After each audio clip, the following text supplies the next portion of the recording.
Today we are going to start a wine for my wife that we're not even going to be able to enjoy until Thanksgiving. That right there should give you a clue as what this wine is going to be. So what is the wine we're making? We're making a cranberry wine, or technically it's a cran-grape wine. It's half a gallon of grape juice, half a gallon of just cranberry juice. I not want this to be a high ABV. I want this to be around 11%, maybe 10 to 11% more palatable for my wife.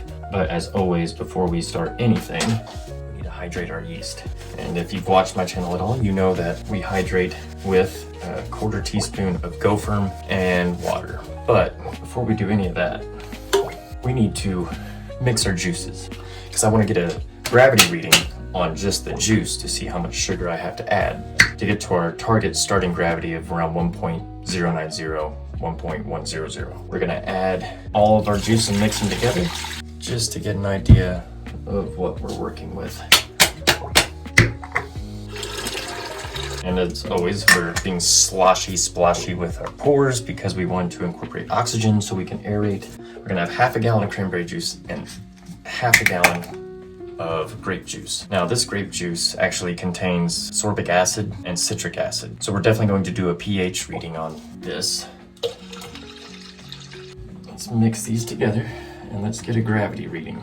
See what our gravity is of our juice. 1.048, so I'm going to take a note of that. And I'm looking for around 1.090. So I'm looking to add, I need to add about 42 points of gravity. We know that sugar, that a pound per gallon adds about 46 points. So I need to go a little under a pound. Probably 15 ounces, we're going to add 15 ounces of sugar. And we will do another gravity reading here in just a minute. But while we're here, let's go ahead and get a pH reading. Some of you know cranberry is sometimes very tricky to ferment. We are very strongly acidic. We're at a pH level of about 2, very strong. So what it sounds like now is we're going to be using some potassium bicarbonate to bring that acidity level down. Let's start with, we're going to do a 1/4 teaspoon potassium bicarbonate, and we're going to give it a mix. Let's get that all incorporated and dissolved. Yeah, because that is strongly acidic. We might have to add more. But my rule of thumb is add a little, do a check, because you can always add more. You can't necessarily take it out, but you could use acid blend if you went too alkaline. It came down a little bit. I didn't really see much difference. We might go ahead and add one more 1/4 teaspoon of potassium bicarbonate just to knock that pH down just a little bit more. Give it a mix. Yeah, we're good. We're gonna say that that's around 4.0. Next, we need to hydrate. 1/4 teaspoon of GoFerm. I'll add some of our must, kind of get the yeast acclimated to the environment that they're going to be getting ready to live in. I'm gonna give this a nice little stir. So this stuff never dissolves. For yeast, we're using my go-to. We're using a half packet of Lalvin K1V-1116. Now we're gonna set this up here. Put that right there and let that hydrate. We need to add our sugar. So we're gonna add 15 ounces. We'll go with 14 ounces. 14 ounces of sugar. All right, power on.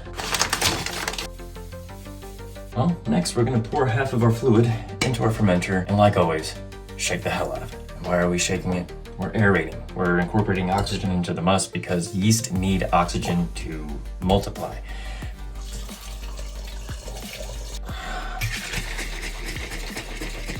Now I'm worried. I still have just over 2,500 milliliters of fluid to put in. I'm already kind of way up there. I don't want to waste any of that juice. I'll have to just put it in a bottle and drink it. Now we're just going to add the rest of our fluid.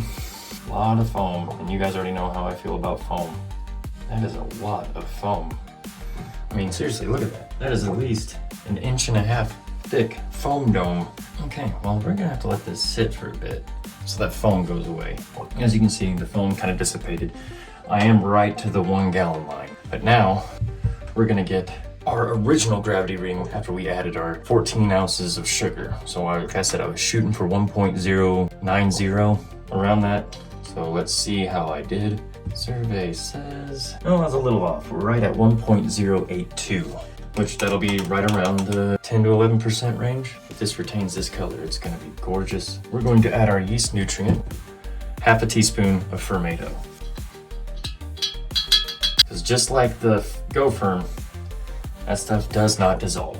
And here you can see we're frothy, we're foamy, the yeast is alive, and it's actually, since I'm using the juice, it's already acclimated to the environment it's getting ready to be put into. Now we pitch our yeast. Throw the cap on here and give it a good, put an airlock on it. So this is gonna sit for 2 weeks until the airlock is done, giving signs of fermentation, and at that point we'll get it out, take a reading on it, see where we're at. I'll update you when we get there. See ya.